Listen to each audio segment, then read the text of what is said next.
नमस्कार, मैं हूं विद्यासागर। स्वागत है आप सभी का आज महाराष्ट्र में। तो प्रधानमंत्री नरेंद्र मोदी के जन्मदिन पर देश भर में बड़े पैमाने पर वैक्सीनेशन के कार्यक्रम को रफ्तार दी गई। इस वजह से देश भर में वैक्सीनेशन का रिकॉर्ड बना। देश भर में करीब 2.5 करोड़ लोगों को वैक्सीन लगाई गई। एनसीपी नेता और महाराष्ट्र सरकार में मंत्री नवाब मलिक ने आरोप लगाया कि प्रधानमंत्री नरेंद्र मोदी के जन्मदिन पर यह रिकॉर्ड बनाने के लिए 15 से 20 दिनों पहले ही वैक्सीनेशन की डोज में कमी करने की शुरुआत हो गई थी।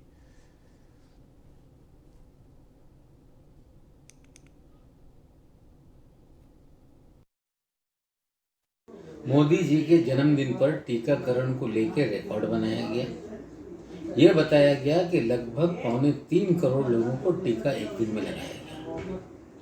अगर कल ये टीकाकरण 3.25 करोड़ था तो आज क्यों नहीं हो रहा है, कल क्यों नहीं होगा, सप्ताह भर और महीने भर क्यों नहीं होगा।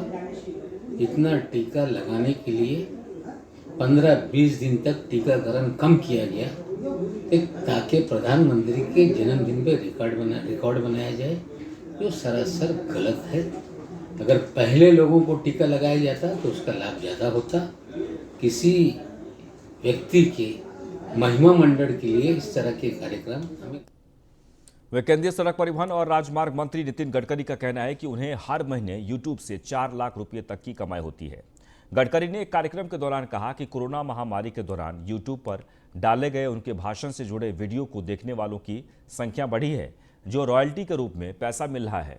भरूच में दिल्ली मुंबई एक्सप्रेसवे के काम में हुई प्रगति की समीक्षा करते हुए गडकरी ने कहा कि उनके मंत्रालय ने सड़क बनाने वाले ठेकेदारों और परामर्शदाताओं को रेटिंग देनी शुरू की है। तो मैं कोविड में मुझे एक फायदा हुआ कि मैं बहुत भाषण देने का वीडियो कॉन्फ्रेंस से बोलने लगा। तो मैं 2 चीजें इस बार कोविड ने मुझे दी कि मैं अच्छा शेफ बन गया।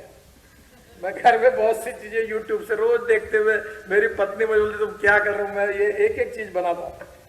और दूसरी चीज मैं वीडियो कॉन्फ्रेंस से बोलने लगा तो वर्ल्ड में अमेरिका, न्यूजीलैंड, जर्मनी, यूनिवर्सिटीज, कम से कम मैंने इतने जगह मुझे भाषण करने का मौका मिला, मैंने कभी कल्पना नहीं की थी। पर आज मुझे 4 लाख रुपए महीना यूट्यूब से मिलता है, क्योंकि मेरे भाषण जो सुने थे उससे रॉयल्टी मिलती है, वो भी फायदा हो गया। वह अभिनेता सोनू सूद और उनके सहायकों पर 20 करोड़ रुपए से अधिक की कर चोरी का आरोप लगा है। आपको बता दें कि आयकर विभाग ने सोनू सूद के 28 अलग अलग ठिकानों पर छापेमारी की थी। 3 दिनों तक चली छापेमारी के बाद केंद्रीय प्रत्यक्ष कर बोर्ड द्वारा यह आरोप लगाया गया है कि सोनू सूद पर आरोप है कि उन्होंने फर्जी संस्थाओं से गलत तरीके से ढेर सारे पैसे लिए हैं। ऐसे बोगस लोन और बोगस बिलिंग के कई दस्तावेज उनके ठिकानों से पाए गए हैं। आयकर विभाग ने 1 करोड़ 8 लाख रुपये जब्त कर लिए हैं। आयकर विभाग ने सोनू सूद के मुंबई स्थित अलग अलग ठिकानों और उनसे संबंधित इंफ्रास्ट्रक्चर डेवलपमेंट से जुड़े लखनऊ स्थित औद्योगिक समूह के अलग अलग ठिकानों में आयकर विभाग की छापेमारियों में इसका खुलासा हुआ है।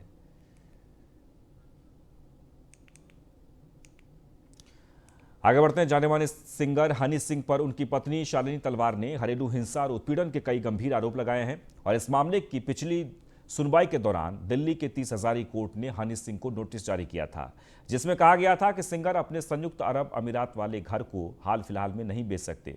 तब तक तो बिल्कुल भी नहीं जब तक यह मामला कोर्ट के अधीन है।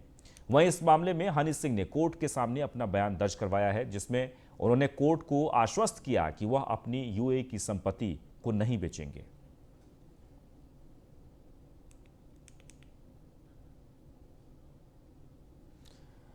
वह महाराष्ट्र के आरसीएफ स्कूल में आयोजित कार्यक्रम में अभिभावक मंत्री अदिति तटकरे ने कहा कि अलीबाग गवर्नमेंट मेडिकल कॉलेज को केंद्र सरकार के तत्वाधान में भारतीय चिकित्सा परिषद की मंजूरी मिल गई है और इस साल 100 मेडिकल छात्रों के पहले बैच के लिए प्रवेश प्रक्रिया शुरू हो जाएगी और इस सरकारी मेडिकल कॉलेज के लिए प्रवेश प्रक्रिया जल्द शुरू होगी और रायगढ़ सहित कोंकण के छात्रों को इस कॉलेज में प्रवेश मिलना चाहिए। साथ ही उन्होंने कहा कि रायगढ़ जिले में स्वास्थ्य सुविधाओं के मूल अधिकार से कोई भी वंचित नहीं रहेगा और इससे स्वास्थ्य आत्मनिर्भर में रायगढ़ तेज गति से आगे बढ़ता नजर आएगा। जिले में चिकित्सा शिक्षा के अवसर प्रदान करने के लिए सरकार ने अलीबाग में 100 छात्रों की क्षमता वाले सरकारी मेडिकल कॉलेज और 500 बेड के साथ संलग्न अस्पताल के निर्माण को मंजूरी दी है।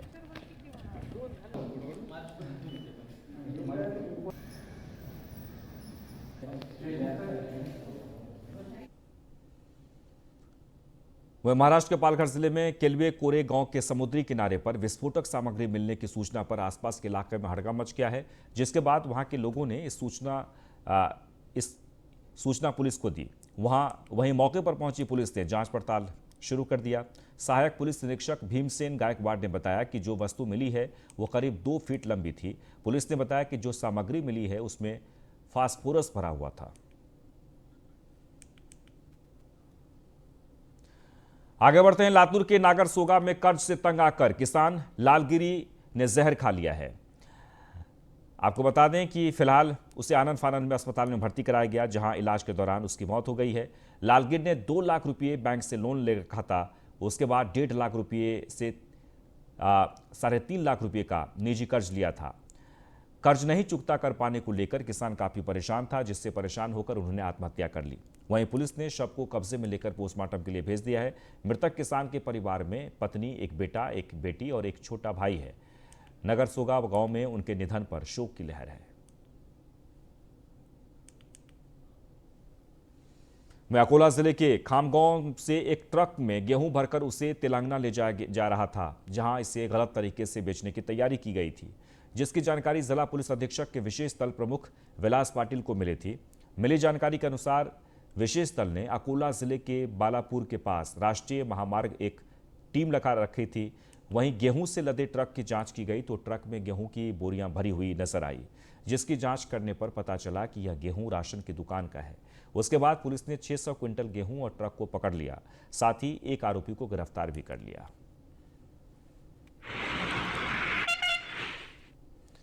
वहीं वाशिम जिले के मालेगांव तहसील के इलाके में एक व्यक्ति की गोली मारकर हत्या कर दी गई। हत्या कर उसे एक खेत में नग्न फेंक दिया गया।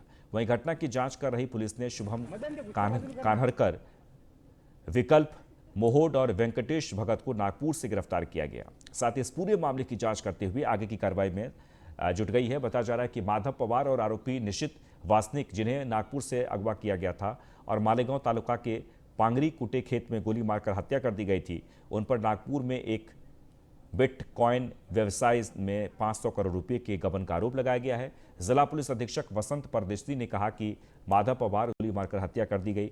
उसके पास अपने मोबाइल फोन में सभी लेन देन की जानकारी थी। पुलिस ने इस मामले में 3 आरोपियों को गिरफ्तार कर लिया है। वहीं पिंपरी चिंचवड़ में नाबालिग लड़के दुकानदारों से किश्त वसूल रहे हैं। हैरान कर देने वाली बात यह है कि एक दुकानदार ने किश्त नहीं दी तो उस पर हमला कर दिया गया। पिंपरी चिंचवड़ के डिलक्स चौक में किश्त मांगने आए नाबालिगों के ग्रुप ने कपड़ों की दुकान में तोड़फोड़ की और दुकान मालिक पर चाकू से हमला कर दिया।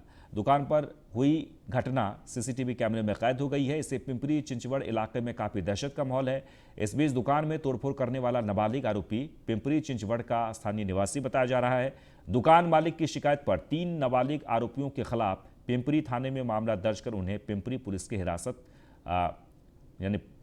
हिरासत में ले लिया है।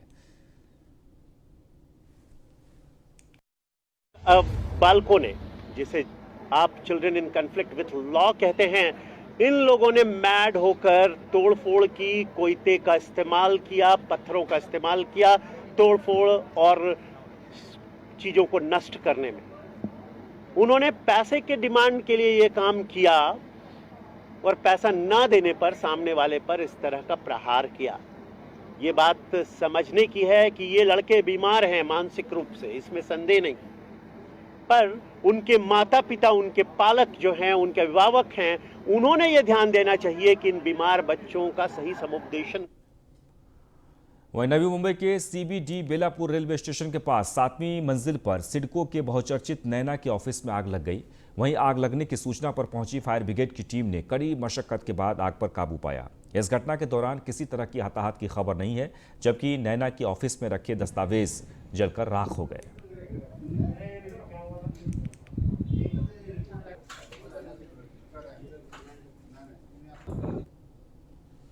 वह मुंबई बांद्रा के झोपड़पट्टी में लगी भीषण आग की सूचना पर पहुंची फायर ब्रिगेड की 4 गाड़ी कड़ी मशक्कत के बाद आग पर काबू पाया। आग लगने से किसी तरह की हताहत की खबर नहीं है। बांद्रा के रंगसरदा हॉल के पास का यह मामला है।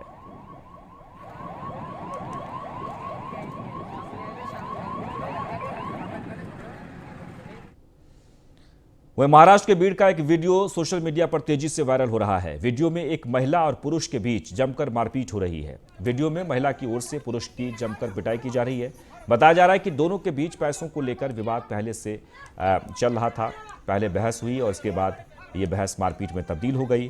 वहीं मारपीट के दौरान घटनास्थल पर मौजूद लोगों ने दोनों को समझाने की कोशिश करते रहे, लेकिन महिला ने पुरुष की पिटाई करती रही।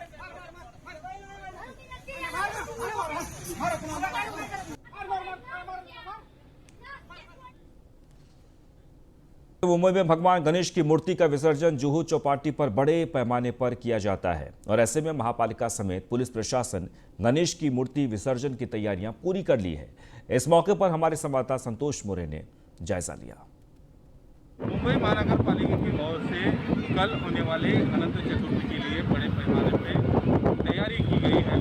अभी फिलहाल में हम खड़े हैं जुहू चौपाटी एरिया में, जिस प्रकार से महानगर पालिका की तरफ से यहाँ पे बड़े पैमाने पे तैयारी की गई है। महानगर पालिका ने यहाँ पे पेंडोल डाल के स्टेज का निर्माण किया है और वहाँ पे से सभी लोगों को जो भाविक गणपति लेके आने वाले हैं उन सभी लोगों को सूचना दी जाएंगी कि किस प्रकार से गणपति विसर्जन करिए और किस प्रकार से कोरोना के नियम है उसको ध्यान में रखते हुए किस प्रकार से उसका पालन करना है। महानगर पालिका की तरफ से यहाँ पे टेबल रखा गया है, यहाँ पे गणपति रखेंगे और उसके बाद यहाँ पर से जो स्वयंसेवक महानगर पालिका ने जो नियुक्त किए हैं वो स्वयंसेवक गणपति यहाँ से लेके जाके समुद्र में विसर्जित करेंगे। बड़े पैमाने पे एक सुरक्षा कवच मुंबई पुलिस और महापालिका की ओर से किया गया है। वहीं दिल्ली और मुंबई में पकड़े गए आतंकियों से पूछताछ में यह खबर सामने आई है कि मुंबई लोकल ट्रेनों में जहरीली गैस छोड़ने का प्लान रचा गया था, जिसके बाद मुंबई लोकल से जुड़े स्टेशनों में सुरक्षा बढ़ा दी गई है। इस मौके पर न्यूज़ 1 इंडिया संवाददाता अंधेरी स्टेशन का जायजा लिया। आइए आपको दिखाते हैं। दिल्ली में जिस प्रकार से 2 दिन पहले 6 संदिग्ध आतंकवादी पकड़े गए थे, उनसे दिल्ली एटीएस के तरफ से जिस प्रकार से पूछताछ चल रही थी उसमें कुछ बातें सामने आई हैं, जिसमें से मुंबई के जो जान मोहम्मद रहने वाला जो संदिग्ध आतंकवादी को गिरफ्तार किया है, तो उसको उसके तरफ मुंबई के लोकल की स्फोटक करने की जवाबदारी उसके तरफ दी गई थी। लेकिन जिस प्रकार से 1993 में जिस प्रकार से सीरियल ब्लास्ट हुए थे, उसी प्रकार से अलग इस बार आतंकीय सरगर्मियों ने अलग प्लान किया था और उसमें से एक था लोकल पे घातक वायु से गैस के माध्यम से हानि पहुंचाना। इस प्रकार से एक प्लान आतंकवादी संगठन की तरफ से किया गया था। इस प्रकार की जानकारी एक तपास करते समय सामने आई है और उसके बाद मुंबई की सभी रेलवे स्टेशनों पर सुरक्षा बढ़ाई गई है। अभी फिलहाल में हम खड़े हैं अंधेरी रेलवे स्थानकों पर। जिस प्रकार का ये रेलवे स्टेशन है, वहाँ पे फिलहाल में तो कोई अधिकारियों की तरफ से बताया गया था कि सभी प्रकार से सुरक्षा यंत्रणा बहाल की गई है, जगह जगह पे चेकिंग हो रही है। लेकिन जब हमने इस प्रकार का जायजा लिया तो उस समय किसी भी प्रकार की सुरक्षा यंत्रणा यहाँ पे हमको तैनात दिखी नहीं है।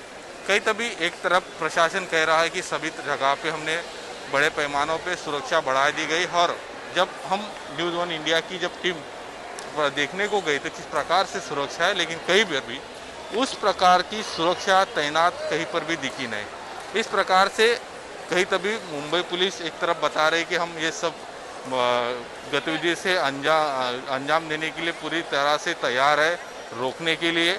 लेकिन जिस प्रकार से हमने पड़ताल की है उसमें कहीं पर भी मुंबई पुलिस रहे या रेलवे प्रशासन रहे, कहीं तभी इस चीज़ को गंभीर से नहीं ले रहा है क्या, इस प्रकार का ही सवाल अभी फिलहाल में तो यहाँ पे उपस्थित हो रहा है। वीडियो जर्नलिस्ट गौरव नायक के साथ संतोष मौर्य, न्यूज़ 1 इंडिया।